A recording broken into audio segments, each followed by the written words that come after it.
Dwivedi ji, IRS UPSC CSE 2023 under training, माननीय अन्ना foundation के अध्यक्ष श्री हरिराम जाट जी एवं सदस्यगण, dean engineering Shri Prakash Chaudhary ji, professor Shri Amitabh Srivastava ji, Ambedkar sir, dean school of social science Shri SP Amitabh Srivastava ji, dean school of social science Shri Ambedkar ji, Shri SP Mahendra ji, desk coordinator एवं हिंदी विभागाध्यक्ष, सभी संकाय सदस्य एवं सभी विद्यार्थीगण, आप सभी को मेरा सादर नमस्कार। आज हम सब days department central university of Rajasthan में कैरियर काउंसलिंग सेमिनार का आयोजन करने जा रहे हैं, जिसके माध्यम से हम विद्यार्थियों को अपने जीवन के लक्ष्य को पाने में पूर्ण सहयोग प्रदान करना चाहते हैं। इसलिए मैं आप सभी का हार्दिक स्वागत एवं अभिनंदन करती हूँ। यह हम सबके लिए अत्यंत गर्व की बात है कि आज के इस शुभ अवसर पर हमारे समक्ष मुख्य अतिथि के रूप में माननीय श्री देवांश एम द्विवेदी जी, जो 2023 की सिविल सेवा परीक्षा में टॉपर रहे हैं और वर्तमान में IRS पद पर कार्यरत हैं, एवं अन्ना फाउंडेशन के अध्यक्ष श्री हरिराम जाट जी एवं इंजीनियरिंग डीन श्री प्रकाश चौधरी जी एवं अन्य अन्ना फाउंडेशन के सदस्य उपस्थित हैं। अन्ना फाउंडेशन का पूर्ण अर्थ है आदर्श नागरिक निर्माण अभियान, अर्थात ये शब्द स्वयं ही हमें यह सुनिश्चित करने में मदद करते हैं कि सामाजिक प्रयासों से एक साधारण व्यक्ति को अन्ना फाउंडेशन की सहायता से किस प्रकार एक आदर्श नागरिक बनाया जाता है। अन्ना फाउंडेशन जमीनी स्तर पर समाज सेवा से जुड़ी हुई संस्था है। इसके अंतर्गत शिक्षा में सुधार, पंचायत के माध्यम से लोगों को राजनीति में भाग लेने हेतु प्रोत्साहित करना, स्वास्थ्य, पर्यावरण, तकनीकी एवं वित्तीय प्रबंधन जैसे कई सामाजिक क्षेत्रों में अपना बहुमूल्य योगदान दिया है। अब मैं हमारे डीन सर श्री अमिताभ श्रीवास्तव जी से अनुरोध करती हूँ कि वे अन्ना फाउंडेशन के अध्यक्ष श्री हरिराम जाट को फूलों का गुलदस्ता देकर स्वागत करें।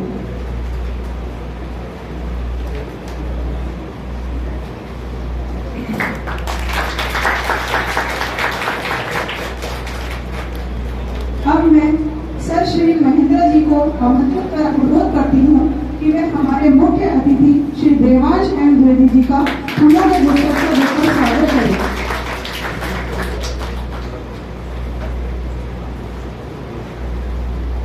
अब मैं श्री SP महेंद्रा जी सर से निवेदन करती हूँ कि वे हमारा वाचिक स्वागत और देश के बारे में हमें कुछ जानकारी दें।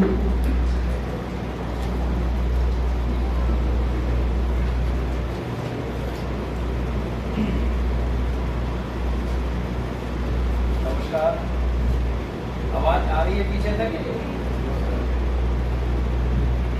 Hello, doctor Ambedkar centre of excellence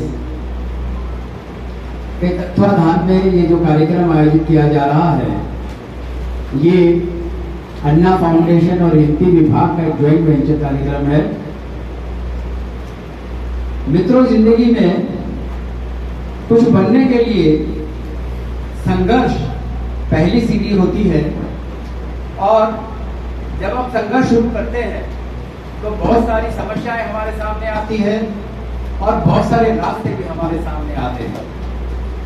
कई मर्तबा ऐसी स्थितियां भी होती है जब हम आगे देखते हैं तो पहाड़ होता है, लेकिन मित्रों आपको याद होगा उस पहाड़ को भी चीरने वाला माझी कोई आप में से नहीं होता, क्योंकि हौसले के आगे नदी नाले पहाड़ कितनी परेशानियां हो वो सब खत्म हो जाती है। इसी सिलसिले में आज ये हम चर्चा करने के लिए एकत्रित हुए हैं। तो आज हमारे बीच में विराजमान देवांश द्विवेदी जी और हरिराम जी, परिचय जैसा मैडम ने दिया, एक संक्षिप्त अनुरोध पर राजेंद्र जी से बात हुई और उन्होंने ये कार्यक्रम करने का एक परिकल्पना यहाँ प्रस्तुत किया। हमें बहुत अच्छा लगा कि लगातार जिन पदों पर जाने की अभिलाषा जिन लोगों की होती है, उन पदों के जो सफल अभ्यर्थी हैं उनके साथ बच्चों का इंटरेक्शन कराया जाए, उनसे बात करी जाए। तो सबसे पहले आप दोनों महानुभावों का राजस्थान केंद्रीय विश्वविद्यालय की ओर से बहुत बहुत स्वागत है। और साथ ही यहाँ विराजमान प्रोफेसर अमिताभ श्रीवास्तव जी, प्रोफेसर अंबेडकर साहब और प्रकाश जी यादव साहब, हमारे हिंदी विभाग के अक्षांश डॉक्टर राठौड़ और गजानन जी और बाकी संकाय और भी पीछे भी विराजमान है, उन सभी का भी बहुत बहुत स्वागत है।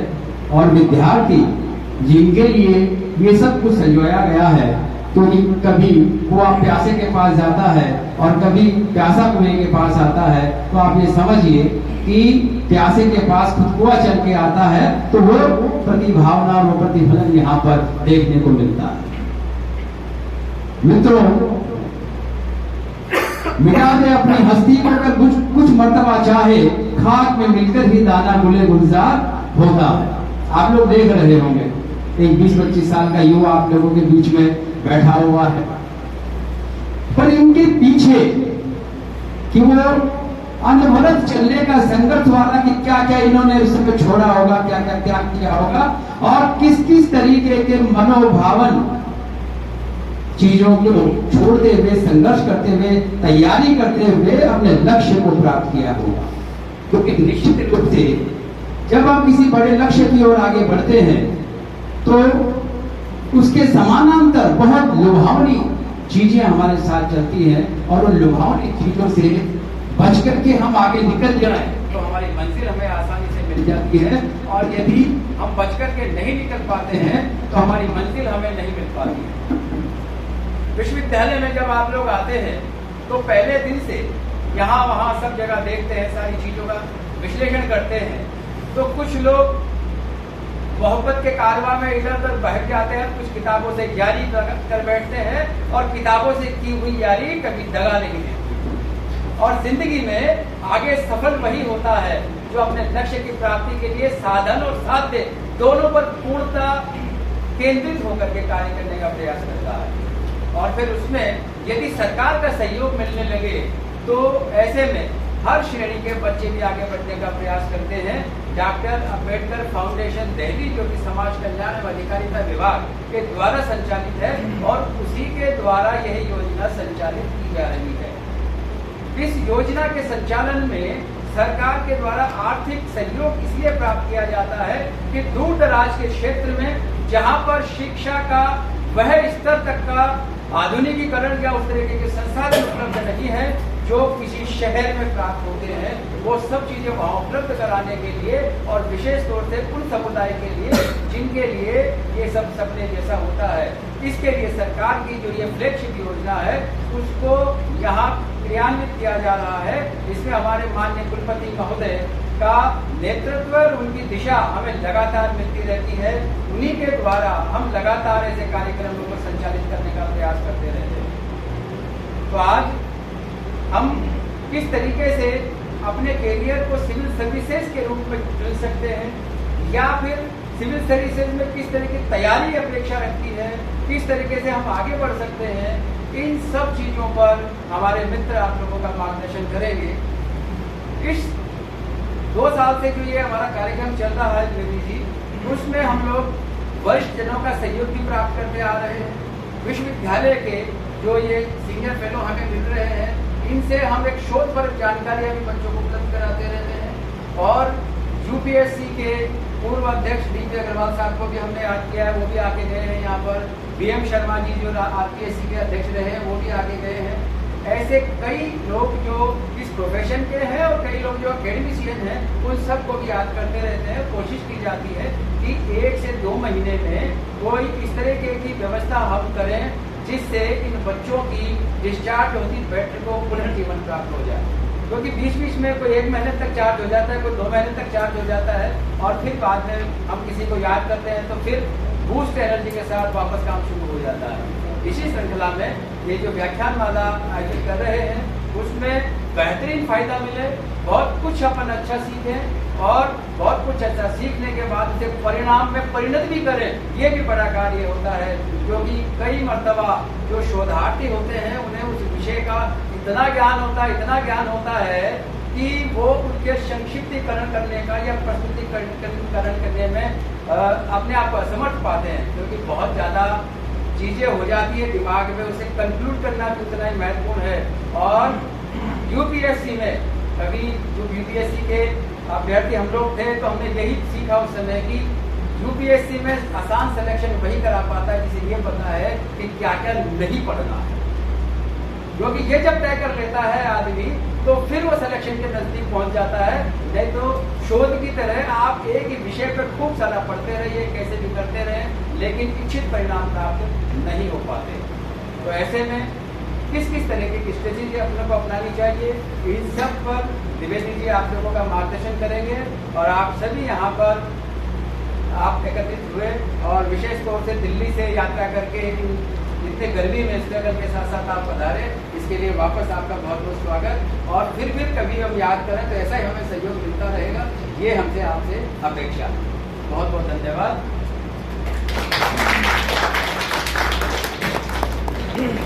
चार्जिंग पे नहीं लगा चार्ज पे लगा। अब मैं अन्ना फाउंडेशन के अध्यक्ष श्री हरिराम जाट जी से निवेदन करती हूँ कि वे हमें अन्ना फाउंडेशन की गतिविधियों से अवगत कराएं।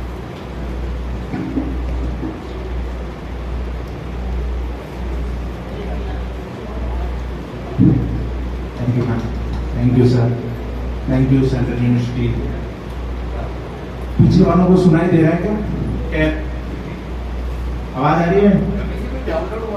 हाँ, एक पीपीटी है, हल्का सा मैं आप लोगों को अन्ना फाउंडेशन का एक परिचय दे देता हूँ। ये आगे प्रोग्राम चलेगा कैसे, मतलब केवल वन वे इंटरेक्शन नहीं होगा। जितना खूबसूरत ये कैंपस है, हम आशा करते हैं कि उतने ही खूबसूरत आप सवाल पूछोगे तभी तो ये सार्थक होगा। नहीं तो हम बोल के चले जाएंगे, आप सुन के चले जाओगे। अन्ना फाउंडेशन, जैसा मैंने बताया, आदर्श नागरिक निर्माण अभियान। सवाल उठाने वाला सबसे पहले इसी भी उठा सकता है कि आदर्श कोई चीज होती ही नहीं, और हम प्रयास कर रहे हैं कि उसके थोड़ा नजदीक जाए। अगर बेईमान है तो थोड़े कम बेईमान रहे, झूठ बोलते हैं तो थोड़ा कम झूठ बोले, समझ रहे हो? मतलब नेगेटिव अप्रोच में बता रहा हूँ। बाकी हम लोगों ने प्योर सोल के साथ जितना पॉजिटिव सोसाइटी को कंट्रीब्यूट कर सकते हैं, 6 पिलर के माध्यम से कुछ देने का प्रयास किया है। इसकी शुरुआत दिल्ली से हुई है, जब हम 7-8 लोग लगातार मेंस इंटरव्यू दे रहे थे, तो सबने ये तय किया था कि जो सिविल सर्विसेज में चले जाएंगे इसी अप्रोच के साथ वो एडमिनिस्ट्रेशन में कंट्रीब्यूट करेंगे, जो नहीं रहेंगे वो एक संस्था बनाएंगे और उसके माध्यम से कुछ करेंगे। 2022 में हम 3-4 दोस्तों ने मिलकर और इसको एस्टैब्लिश किया। पिछले 3-4 साल से हम ये काम कर रहे हैं, जिसमें अभी पीपीटी के माध्यम से मैं आपको हल्का सा 5 मिनट में समझाने का प्रयास करूंगा। इससे पहले मेरे को काफी दुख हुआ जब आपकी सोशल साइंस की गैलरी के अंदर मैंने विजिट किया तो एलुमिनी के अंदर एक भी सिविल सर्वेंट का फोटो नहीं था, चाहे वो आरएस हो चाहे आईएएस हो। और खैर इस चीज का हुआ कि इतना बड़ा इंफ्रा राजस्थान में कहीं है ही नहीं। शायद आईआईटी जोधपुर है, वो इसके बराबर हो सकता है, आगे नहीं। इतना अच्छा कैंपस है, पहली बार आया और इम्प्रेसिव है। नहीं होने की वजह जहां तक मुझे लग रहा है कि नया नया एस्टेब्लिश हुआ है, ये कल्चर पैदा हुआ नहीं होगा, क्या और भी रीजन हो सकता है। हमारा ये जो सेमिनार है इसका पूरा पर्पज ये है कि पहला कदम आप सिविल सर्विसेज की तरफ कैसे उठाओ, और फिर जैसे जैसे आपका एग्जाम नजदीक आए, जिस साल आप प्री दो, मेंस दो, इंटरव्यू दो, उस दौरान आपको क्या क्या चैलेंजेस आने वाले, इन पे हम चर्चा करेंगे। आपके सामने जो पीपीटी है इसमें डायमंड की चारों जो हेक्सागोनल है उसमें 6 पिलर दिख रहे हैं आप। सबसे ऊपर देखिए टीम कुबेर है। कुबेर मतलब वित्त से रिलेटेड ये टीम है। 2 मिनट चर्चा इसलिए करूंगा कि आप में से भी खूब सारे लोग मोबाइल के माध्यम से एक ही दिन में लखपति करोड़पति बनने का सपना देखते होंगे, ड्रीम 11 या फिर और शेयर मार्केट के लिए। उन यूथ को हम सजेस्ट करते हैं कि शॉर्टकट में कुछ नहीं मिलने वाला। प्लानिंग करो, अच्छा लिटरेचर पढ़ो, इकोनॉमिक्स के बेसिक्स, डिमांड सप्लाई है उनको समझो, और फिर जब आपकी एज मेच्योर हो जाए उसके बाद आप स्टेप उठाओ। रूरल एरिया के अंदर बहुत सारे लोग हैं जिनको बीमा, बैंकिंग, एटीएम के जो बीमा होते हैं उनका पता नहीं होता है, गवर्नमेंट स्कीम्स होती है उनका फायदा कैसे उठाना होता है उसका नहीं होता है। फोन आता है, फ्रॉड करके चला जाता है, तो फोन फ्रॉड के प्रति हम अवेयरनेस कराते हैं। सेकेंड में आपको दिखेगी टीम कल्पतरू राजस्थान के रहने वालों को पता है यहाँ एचडी का जो पेड़ है, तो पेड़ मतलब एनवायरमेंट से रिलेटेड हम गतिविधियां चलाते हैं। अभी हमने रिसेंट में कुचामन में बरगद फाउंडेशन के साथ मिलकर बरगद के पेड़ को पुनर्जीवित कैसे किया जाए। आप लोगों ने देखा होगा गांव के चौराहे पर द्वार में एक बरगद का पेड़ होता था, पूरा गांव उसके नीचे आ जाता था, गांव की पंचायत हो जाती थी उसके नीचे। आजकल वो मोटा मोटी विलुप्त की कगार पर। तो जुलाई और अगस्त के महीने में जब रेनी सीजन होता है, हम एनवायरमेंट से रिलेटेड कुछ एक्टिविटी चलाते हैं, जिसमें आपके सीईओ आने वाले अगर जुलाई और उसमें हम लोगों से मदद मांगे करे या हमें कहे आदेश दे तो हम जरूर करा देंगे। और यहाँ पे लास्ट ईयर एक पौधा माँ के नाम जो स्टेट गवर्नमेंट ने चलाया था, वो हम लोगों का जो राजेंद्र जी और सुरेंद्र जी जो प्रोफेसर साहब है आरटीओ में, उनके सजेशन पे था। थर्ड में टीम न्याय, इसकी जरूरत होती है विशेष तौर पर महिलाओं और ओल्ड एज जो लोग होते हैं उनको, महिलाओं के साथ घर से लेके कार्य स्तर तक या एजुकेशनल इंस्टीट्यूशंस में इस प्रकार की छेड़खानी या इस प्रकार के काम होते हैं कि वो कई बार बता ही नहीं पाती है। तो हम लोगों ने एक हेल्पलाइन नंबर डाल रखे हैं कि आप बिना अपना नाम बताए अगर आपकी प्रॉब्लम है और आप जगह बता सकते हो बताइए, हम जो अथॉरिटी है हमारे नियरेस्ट उनको बताने का प्रयास करते हैं। और आने वाले दिनों में हम और आप सब लोगों के सामने प्रॉब्लम आने वाली है कि बचपन तो बिता दिया, अब बचपन कैसे बिताएं। आने वाले जिस तरीके का मॉडर्नाइजेशन चल रहा है, तो बचपन के बाद हम क्या दे सकते हैं सोसाइटी को। तो इस पर अभी हमने शुरू ही किया है कि सोसाइटी को वो लोग जिन्होंने जो सोसाइटी के लिए एसेट है वो कुछ दे, तो 5-10 लोगों का शहरों के अंदर हम ग्रुप बनाते हैं, वो आपस में बात करते हैं कि स्पेस अवेलेबल करवाते हैं, और अगर वो नहीं आ पाते तो कई बार हम उनके पास जाते हैं, उनसे बातचीत करते हैं। अब देखना आने वाले दिनों में सबसे बड़ा गेप यूथ और सीनियर सिटीजन के बीच में संवाद का होने वाला है। तो हम न्याय के माध्यम से ये करने का प्रयास करें। टीम धरती अभी हमने लॉन्च किया मुंशियारी डिक्लेरेशन के थे, जिसमें किसान का अन्नदाता जो इनोवेटिव एग्रीकल्चर है इससे महरूम हो जाता है, क्योंकि उसे पता ही नहीं है करना क्या है। आज जैसे कि एक एग्जाम्पल, पॉली हाउस लगाने के लिए क्या क्या डॉक्यूमेंट्स चाहिए, उसको कौन से पोर्टल पर अप्लाई करेगा, अप्लाई के बाद वो देखेगा कब, इसमें गिरदावरी कैसे होगी, पटवारी की क्या भूमिका होगी, सॉइल और पानी है उसकी टेस्टिंग कैसे होगी, इन चीजों को प्रमोट करते हैं। और बागवानी कृषि जो आप शुरू में आपके बगीचे के माध्यम से करो, आपकी जमीन, आपका पानी, आपकी हवा अगर उस पौधे को स्वास्थ्य दे रही है तो आप फिर उसमें धीरे धीरे बढ़ो। तो एग्रीकल्चर में अभी हमने नए काम शुरू किया, टीम संस्कार, जिसके माध्यम से हम और आप एक दूसरे से रूबरू हो रहे हैं, वो यही है कि स्कूल, कॉलेज, यूनिवर्सिटी या ऐसे इंस्टीट्यूशन जो चाहते हैं कि यहाँ प्रॉपर इंफ्रास्ट्रक्चर कुछ होने के बावजूद बच्चों को सही दिशा नहीं मिल रही, आज हम टीम संस्कार के तहत ही बात करेंगे, जिसमें सिविल सर्विसेज में आप अपना अच्छा कैरियर कैसे बनाए। तो वो कैरियर अगर 10 साल की प्रिपरेशन के बाद आप बना रहे हो तो वो अच्छा नहीं माना जाए, और आप अगर 1-2 साल की स्मार्ट स्टडी के तहत बना रहे हो तो वो अच्छा माना जाए, क्योंकि आपको काम करने का समय ज्यादा मिलेगा, आप में एनर्जी ज्यादा रहेगी। आप ही अपने जीवन को लेकर जो सपने देखे हैं उस डायरी में ये लिख सकते हो कि आपने 25 में ये किया, 30 में ये किया, 35 में ये किया। तो हमारा प्रथम जो क्लाम आईएएस के साथ इनिशिएटिव है, हम लोग आउटसोर्स जो हमें प्रमोट करते हैं उनके माध्यम से ये प्रोग्राम करवा पाते हैं। अदरवाइज सेंट्रल यूनिवर्सिटी में आना, प्रोग्राम करवा के जाना एक एनजीओ के लिए इतना आसान नहीं होता। तो प्रथम जो आज हम चर्चा कर रहे हैं सिविल सर्विसेज वाली, टीम संस्कार का ये पार्ट है। इसको थोड़ा मैं खोल देता हूँ। सेंट्रल यूनिवर्सिटी में आप पढ़ रहे हो तो आपको कहाँ कहाँ जरूरत पड़ेगी टीम संस्कार में। संस्कार का एक सामान्य अर्थ निकाल लिया जाता है कि आप पोलाइटली बोलो और उनकी आज्ञाओं का पालन करो, महिलाएं आपके घर के अंदर और बाकी लोग हैं उनकी इज्जत करो। संस्कार केवल यहाँ तक सीमित नहीं है। ब्रॉड वे में देखो तो दुनिया के साथ आप कदम मिला पा रहे हो या नहीं मिला पा रहे हो, आपके द्वारा जो अर्जित किया जा रहा है वो है संस्कार। संस्कार अच्छा भी हो सकता है, संस्कार बुरा भी हो सकता है। हम यहाँ केवल अच्छे संस्कारों की चर्चा करेंगे, जिसमें आपकी पर्सनैलिटी कैसे औरों से अलग दिखे या औरों में ही आप अपना प्रभाव जमा पाओ। ओके बच्ची होनी चाहिए, एक आपकी हॉबी होनी चाहिए। जो भी आप दीवान सर के साथ बात करोगे तो रियल में आपके अगर हॉबी नहीं है तो आगे जाके प्रॉब्लम खड़ी होने वाली। आपको बहुत अच्छा वक्ता बनने की जरूरत है। अगर आप वक्ता नहीं हो तो ये मान के चलिए कि आप सिविल सर्वेंट बन भी जाओगे तो भी आप अपनी बात बहुत साफ कोई के साथ नहीं रख पाओगे। तो आपके पास में गवर्नमेंट की, किसी गरीब की, किसी किसान की, किसी उद्योगपति की, किसी यंग एंटरप्रेन्योर करने वाले की प्रॉब्लम आई तो उसको आप टेबल पर रख ही नहीं पाओगे। ये कहाँ सीखोगे आप सीखोगे यहाँ। ये लैब है आप लोगों के लिए जिसमें आप बहुत कुछ सीख सकते हो, कितने संस्कार सीख सकते हो जो आपको इंडिविजुअली मोटिवेट रखेंगे। सोसाइटी में आपकी एक अलग से पहचान बनेगी। किसी भी कार्य स्थल पर जाओगे तो वो आपको कॉन्फिडेंस देगी कि आप ये सेंट्रल यूनिवर्सिटी से सीख के आए। और सबसे बड़ी चीज है वोकेल, एक नहीं 2 भाषाओं पे पकड़, क्योंकि सिविल सर्विसेज में चयन होने के बाद जरूरी नहीं है आप राजस्थान में रहोगे, बिहार में रहोगे, यूपी में रहोगे, आप केरला भी जा सकते हो। वहां जाते ही 3-4 साल तक तो ये संघर्ष हो जाता है कि हम कॉमन मैन की भाषा को समझे कैसे। तो ये संस्कार है। अच्छा, अगर आपका स्पोर्ट्स रहेगा तो टीम आरोग्य सबसे लास्ट बात है, जिसके माध्यम से हम रूरल एरिया में विशेष तौर पर सीजनल जो डिजीज होती है वो, या फिर कई बार देखो ओरल डिजीज इतनी ज्यादा हो गई है जिसमें सबसे ज्यादा काम हम केवल ओरल पे कर रहे हैं। हर एक डिजीज की शुरुआत होती है अच्छा खाने से, दांतों की सफाई से, मुंह की सफाई से, या फिर आप लोगों में धूम्रपान या फिर ये गुटखा खाना या और तरह तरह की जो यूथ में नशे की आदतें होती है इनको छुड़ाना। नहीं छोड़ पाते हैं, कई बार भाग के आ जाते हैं, जाके हम घिसते हैं वहां से।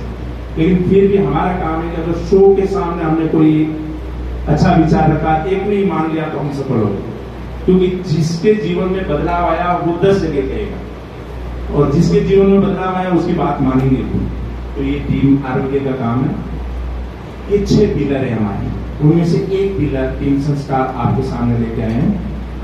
इसमें मैं अपनी बात 2 मिनट में करके और फिर मैं दिवांशु सर है उनको बुलाना चाहूंगा। आप लोगों को शायद एक पीपीटी मिली होगी, अदरवाइज ये प्रथम एक कॉन्सेप्ट है अन्ना का। प्रथम पहला आप लोगों ने देखा है आपके घर में छोटा बेबी पहले पैरों से, घुटनों से रेंगना शुरू करता है, और जब वो पहला कदम उठाता है तब घर वालों को, उसके माता पिता, दादा दादी, नाना नानी को कितनी खुशी होती है। आप लोगों ने देखा है किसी बेबी को पहला कदम उठाते इतनी खुशी होती है। अगर आप मदर फादर अभी तो हो नहीं, हम लोग हैं, तो हमने महसूस किया कि पूरा मतलब उसकी दुनिया हमारे सामने आ जाती है, पता नहीं वो क्या क्या करेगा। अगर आप सिविल सर्विसेज चाहे RS हो चाहे IAS हो का सोच रहे हो तो उसका पहला कदम इतना सजग, इतना महत्वपूर्ण, इतना सटीक होना चाहिए कि फिर आप कदम बढ़ाते जाओ और एक दिन आपको सफलता मिल जाए। उसमें क्या क्या होना चाहिए? सबसे पहले ये आता है कि क्या सच में आपको सिविल सर्वेंट बनना है, या किसी ने कह दिया, या गांव में कोई बन गया, या यूनिवर्सिटी में किसी का चयन हो गया, फिर आपको ये लगा कि नहीं आपके अंक भी अच्छे हैं तो आपको भी सिविल सर्विसेज में जाना चाहिए। सिविल सर्विसेज वर्ड ही अपने आप में चैलेंजिंग है। जितना हम लोग सोचते हैं कि सिविल सर्वेंट बनने के बाद में लाइफ यहाँ से यहाँ आ जाएगी, मतलब फर्श से अर्श पर चली जाएगी, ऐसा नहीं है। तो सबसे पहले कि जितना चैलेंजिंग उस स्टेप को आगे बढ़ते हुए सफलता प्राप्त करना है, उससे ज्यादा चैलेंजिंग है पूरी तन मन के साथ आपको जॉब करना। ये अंदर से मोटिवेशन रहेगा तब आप प्रिपरेशन के दौरान डगमगाओगे नहीं। फिर बुक्स कौन सी पढ़े, सर ज्यादा बेटर बताएंगे। इस साल इंटरव्यू भी दिया है और अभी इन्होंने IRS पिछला जो हमें उसमें क्लियर भी किया। बुक्स को पढ़े कैसे, नोट्स कैसे बनाए, लैंग्वेज कौन सी रखें। अगर IAS की तैयारी कर रहे हो आप सब्जेक्ट का चयन कैसे करें। आपको 2 नामों के साथ मैं थोड़ा और मोटिवेट करना चाहूंगा। टीना डाबी का नाम सुना आपको? उसने अपनी प्रिपरेशन है 12th के बाद से ही पूरी दिमाग में स्केच बना लिया था। उसकी ओपन पोर्टल पर कॉपीज पड़ी है। आप जब उनकी कॉपीज को देखोगे तब ऐसा लगेगा कि उसने आंसर नहीं लिखे, कैलीग्राफी की है। और कैलीग्राफी वो ही कर सकता है जिसके पहले से ही सांचा हो। कैलीग्राफी का कॉन्सेप्ट ही यही है कि आपने पहले सांचा बना लिया फिर उसको कॉपी करते गए। उसने अपने सवाल उस सांचे में लिखे तब रैंक बन गई। अभी रिसेंट में ही गौरव बुढ़ानिया जिनकी 13th या 12th रैंक आई है, जब वो आरएस का इंटरव्यू देने हमारे पास आया, मैं उस पैनल में था, उनसे बातचीत करते मैंने कहा आप यूपीएससी दे रहे हो, बोला मेरा फर्स्ट अटेम्प्ट है। तो हमने कहा हमारे पीछे के अनुभव के आधार पर हम ये कह सकते हैं कि आपका ये फर्स्ट और लास्ट ही होगा। सवाल होता है कि ये 2 एग्जाम्पल्स हैं, इन्होंने तैयारी कैसी की और उस तैयारी से इतनी बड़ी परीक्षा को पास और वही पहले प्रयास में अच्छी रैंक के साथ। तब सवाल उठता है कि उन्होंने अच्छा कंटेंट पढ़ा, बार बार पढ़ा, खुद की अंडरस्टैंडिंग बनाई, सेंट्रल यूनिवर्सिटी का कंटेंट है वो पढ़ा, अच्छा अगर कोई इंस्टीट्यूट काम कर रहा है उसको पढ़ा। डीयू भी सेंट्रल यूनिवर्सिटी, आप लोगों को पता है डीयू सेंट्रल यूनिवर्सिटी है, डीयू जेएनयू, उनका कंटेंट ही सबसे ज्यादा यूपीएससी में आता है, तो उसका कंटेंट पढ़ा होगा। उन लोगों ने अपनी अपनी कॉलेजों में, डीयू की थी किनाडावी और वो आईआईटी बीएचयू के थे, अपनी अपनी यूनिवर्सिटी के दौरान बोलना सीखा, अच्छी हॉबीज को उन्होंने अपने व्यक्तित्व में ढाला। तो जब उन्हें मौका मिला तो किसी भी जगह वो कमजोर साबित नहीं। जब वो कमजोर दिखे ही नहीं तो सामने वाले सिलेक्टर थे, उनको तो सिलेक्ट करना था, रिजेक्ट थोड़ा ही करना था, तो उन्होंने सिलेक्ट कर लिया, हो गए। और कहीं भी अगर उनके हल्का सा भी पंक्चर होता, कोई पिलर कमजोर होता, बोलने में ठीक नहीं होते, व्यक्तित्व को स्वास्थ्य को अच्छा नहीं रखा, डिसीजन मेकिंग अच्छी नहीं होती, आंसर राइटिंग करते वक्त कहीं ना कहीं लूप होल रख दिया, तो फिर वो सफलता प्राप्त नहीं कर पाते या फिर उनको और समय लगता। तो कलाम आईएएस और कलाम आरएस के माध्यम से हम डीयू में तो ये प्रोग्राम चला ही रहे हैं। डीयू की 5 कॉलेजेस हैं नॉर्थ कैंपस की जो हमारे इसके साथ जुड़ी हुई हैं, उनके ग्रेजुएशन के साथ first year, second year, final year. First year में क्या करें, सेकेंड ईयर में क्या करें, फाइनल ईयर में क्या करें, फाइनल ईयर के बाद में कोचिंग करें या नहीं करें, जरूरी नहीं है कोचिंग करनी, आप अफोर्ड ही नहीं कर रहे हो, दिल्ली जा ही नहीं पा रहे हो, घर पे ही रहकर या इसी कैंपस के जो आपका पीजी का हॉस्टल है, लाइब्रेरी, उसमें तैयारी करना चाहते हैं, तो क्या करोगे आप? तो प्रथम के माध्यम से ये हम समझाने का प्रयास करते हैं। हम लोगों के मोबाइल नंबर भी हैं, इस सेमिनार के माध्यम से अगर 1% 2% बच्चे इंटरेस्टेड होते हैं, उनको हम हमारे आउटसाइडर मेंटोर जो सर्विसेज में होने की वजह से फुल एक्टिव नहीं हो पाते, राजेंद्र जी चौधरी सर जो सर बता रहे थे, उनसे जुड़वाते हैं। शुरुआत की 1 वीक जो 0 वीक होता है उसमें वो आप लोगों का ब्रेन स्टॉर्मिंग नहीं करते हैं, कंट्रोल है, सच में तो ये कि आप वास्तव में यूपीएससी की तैयारी करना चाहते हैं या फिर किसी ने लकीर बना दी या रास्ता बना दिया, उस पर आप चल पड़े।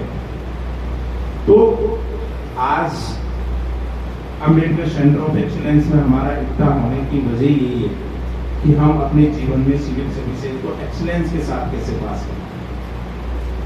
आगे आप लोगों का जब ट्यूशन आंसर सेशन रहेगा, आप आरएस की तैयारी कैसे करें, कब शुरू करें, मीडियम कौन सा रखें, नोट्स कैसे बनाएं, इसके बारे में आप मेरे से ट्यूशन आंसर कर सकते हैं। सिविल सर्विसेज का जो क्वेश्चन है वो आंसर के साथ। बहुत बहुत धन्यवाद, आप लोगों ने मन से सुना, आप लोगों को मौका दिया, इसके लिए मैं अन्ना फाउंडेशन के तरफ से दिल से धन्यवाद कहना चाहूँ। Thank you. Thank you sir. अब मैं हमारे डीन सर श्री अमिताभ श्रीवास्तव जी से अनुरोध करूंगी कि वे कुछ पंक्तियां हमारे समक्ष प्रस्तुत करें।